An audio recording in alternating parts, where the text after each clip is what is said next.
What's up, guys? Welcome to the final of this mid-size knives EDC tournament. Today we're going to face off the Hogue Deka in CPM MagnaCut blue FRN scales against the Kizer Gemini in N690 with red aluminum scales. These two have performed phenomenally. Just good slicers, good work knives, excellent carry footprints. Just love these two knives. They're both great. So we're going to face them off against each other and choose a winner. If you have not been following along so far, this is the bracket of all the knives that have been covered so far and which ones of those are the winners.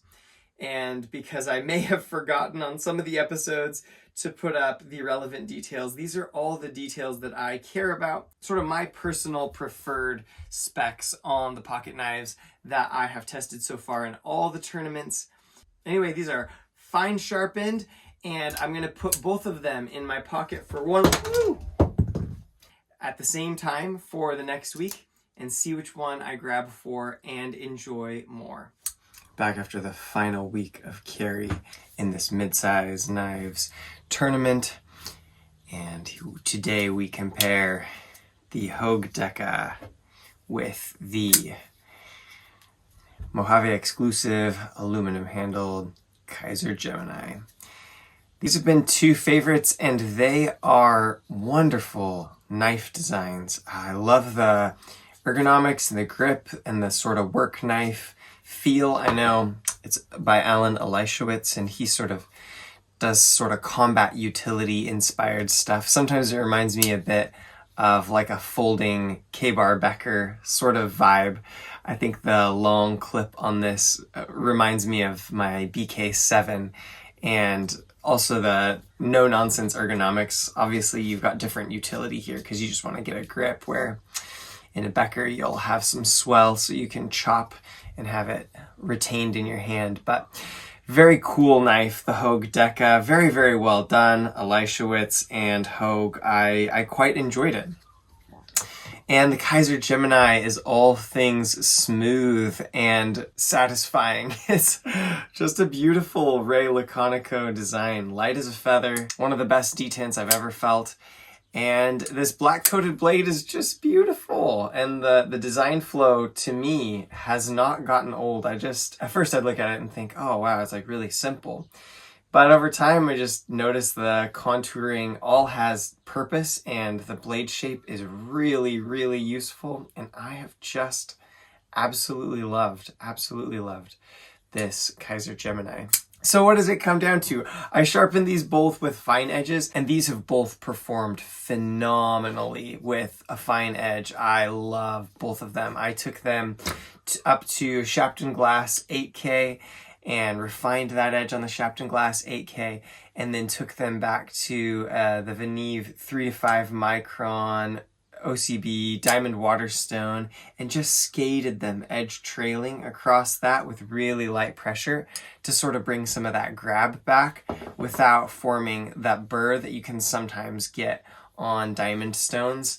And the edges have just been beautiful. They sail through cardboard, they pop through flax plants when I trim them in my driveway. They do food prep great. I have really enjoyed the fine edges on these. In fact, on these two steels in particular, I think I actually enjoyed the fine edges more than the dual grit edges. Now, bear in mind that on the fine edges, I decided to go all out and took it down to 15 degrees. So that's probably more the reason why I liked it more in general. But not all steels actually take a really nice fine edge. Okay, final observations. What was new this week? I noticed that the Hogue Deka on the pros, the handle comes up here to house the tip, and then you get a lot of edge in a pretty small and compact design. I really like that. The rounding is just enough here, and the angle is nice because I like to waistband carry, so this thing sits just behind my belt, and that's a good angle for not kind of cutting into my stomach.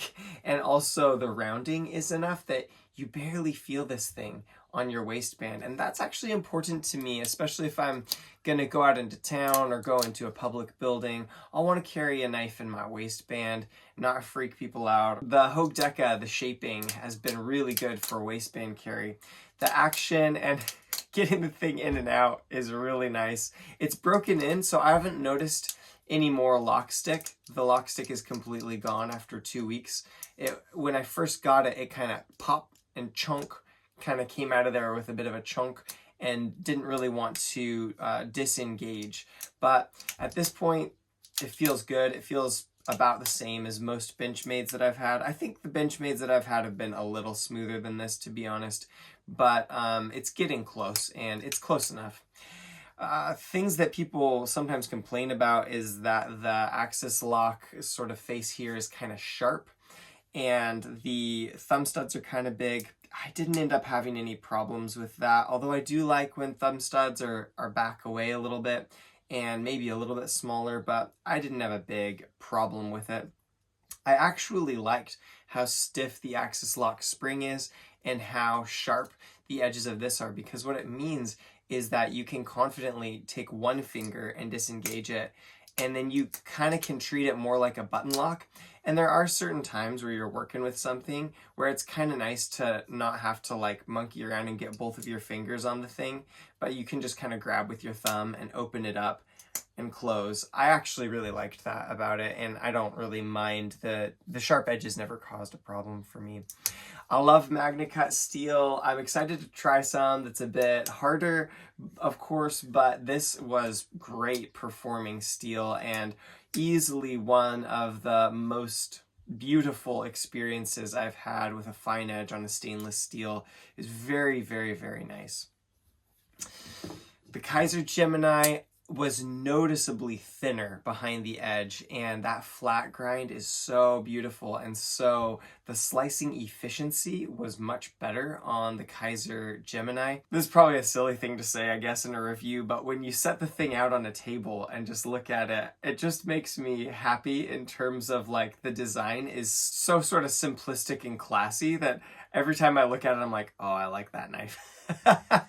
Which is funny, but how many of us try a new thing because of that feeling, you know? It's quite funny. As far as edge retention goes, I think that I could tell that it didn't face the cardboard quite as well as the MagnaCut, but I have to say the initial keenness, sometimes the initial keenness, let me know in the comments if you guys have experienced this before. Sometimes the initial keenness of an ingot steel is better than a really high alloy powder steel, and I did experience that. This N690 kept an edge pretty close to the MagnaCut over the first week. I know the working edge retention would stretch out on the MagnaCut to outpace the N690 most likely, but over the first week I did notice that the initial edge was more keen on this Kizer Gemini, and the working edge was better on MagnaCut. That's pretty normal for powder steel. Usually if you're in the world of stainless, I find that the keen initial edge on well-hardened ingot steel is pretty nice, but it falls off to a lower level of working edge where a powder steel will just hold that working edge for a longer period of time, even though at times their initial starting sharpness doesn't feel quite as crisp. That probably will change as I try out some MagnaCut at higher hardness levels, but we'll see. Now comes the point, and I have to say, I don't know what to do at this point because I gotta pick one of these to be a winner, and I really like both of these for different reasons, and so I'm finding it quite hard to single out which one should be a winner. Oh, I do have to say, I also noticed that the bottom edge of this handle is squared off, which I really like aesthetically and sort of as like a space-saving sort of look where you just kind of like shrink it as short as possible in your pocket. I like that. But when I carried it in the waistband, I did notice my very first con with this Kizer Gemini, and that is that this square edge sort of dug into my hip, and I was like, oh, that's a bummer, where if there's just a bit of rounding, then it feels a lot nicer. So not a big deal for most people, but it did affect my use. Anyway, I think the Hogue Deka, I'll say what they are, and then I'll just have to force myself to make a choice. I think the Hogue Deka is a wonderful work knife. When I carry this around, I'm not afraid to use it on anything. I'm not afraid to get it dirty. I'm not afraid to apply the edge because the edge toughness is so high. Where in N690, I'm a little more reticent. I'm like, oh, if I smash that into a staple or something like that, that N690 is pretty likely to significantly chip, where the MagnaCut might be easier to repair. I like the color, and just functionally, from a utility standpoint, this is an absolutely excellent knife. So I like it for that purpose. When I look at it, I'm like, oh, I like that knife. I could do things with that knife. Like, I wouldn't be afraid to do things with that knife. And it's got a lot more edge, but it's also got a significantly bigger carry footprint. If you line them up side by side, it's a lot wider than the Gemini. It's a lot taller than the Gemini. It just carries, it's on the edge of mid-size. I probably should put it in the full-size category, but it's a bit smaller than the ones I have in the large folder category. Anyway, that's what I like about the Hogue Deka. It probably on paper deserves to win this tournament. I don't know if it's going to, because I love the Kizer Gemini so much. I keep going on and on. I won't go on and on about it again, but perfect detent, completely adequate lock, beautiful lockup, the feel of the aluminum, the color of the aluminum, the blackout hardware is just so tastefully done on this Ray Laconico Gemini. The slicing profile, the initial keenness, it was so beautiful on this knife. So what I will say, I went through the pros on this, and this is going to slot in. I'll go through my awards and update with the knives that I'm going to keep on hand from this tournament. But this Hogue Deka definitely going into my work knives category, and it will be hard to kick out of its slot there because it's an extremely effective work knife. I think that the Gemini, for me, is like your ultimate like weekender knife. It's like really small, doesn't take up much room in your pocket, really easy to carry around. If you need to take it out in public at a kid's birthday party, it's a kind of friendly shape, it's a smaller profile, and it just works really well for a bit of a casual carry. And I think that this is probably my smallish mid-size knife. Like, I don't think I want to have, to be honest, any knives with less edge than this.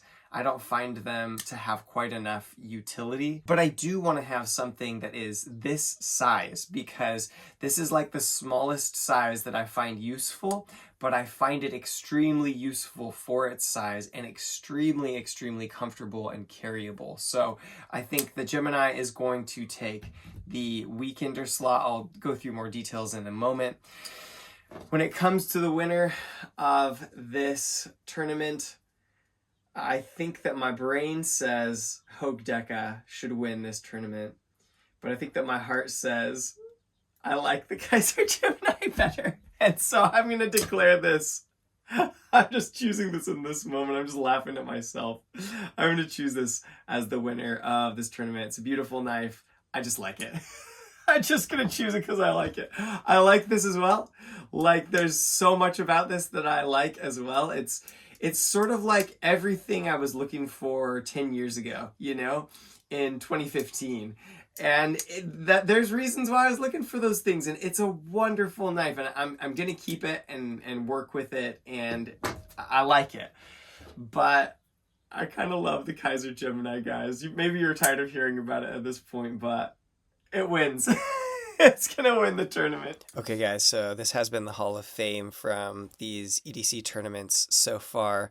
Important notes is that I cut myself with the double detent slip joints, and so I am retiring the Kershaw Federalist slip joint from that weekender slot. Also, I realized that the Opinel custom knife that I made that's like microscopically thin, I always just keep it in my Becker sheath, so it's not really like a carry knife anymore, and so I've decided to move that off the list because this is sort of my list of carry knives. So that leaves us with this sort of lineup.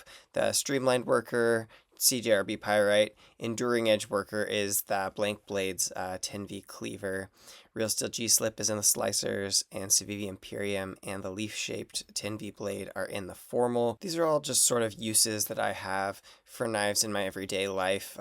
For instance, the Cleric, the Formal knife, is like my small knife that breaks down boxes when I'm at work. So the ones that are slotting in, we've got the Sticky Edge Worker is going to be the Hogue Deka. The Sticky Edge Worker, I just want a durable blade, strong lock, and excellent sharpening properties and held sharpness, which I experienced on the Hogue Deka. We've also got the Kizer Gemini coming in for my fidget factor weekend, or just something I want to play with and throw in my pocket that's a light carry for the weekend. QSP Parrot is going to take the place of the Kershaw Federalist as my small and slicey weekender. It's got a really small carry size. I was really pleased actually with the geometry of that knife, and I really enjoyed it. For the slicers, I've replaced my K-bar packer slot with the admission that I really want a slicer that's thin and holds a fine edge really well, takes and holds a fine edge, and that is what this petrified fish has done. So we are going to sit that in that slot. So these are just kind of the knives that have been my favorites from the 3 tournaments so far. And if you want to see the last episode, which was the semifinals of this tournament, I'll put a link on screen now. For the rest of you, I will say peace out from the home slice. I hope you guys have a great day. I'll see you in the next one. Bye.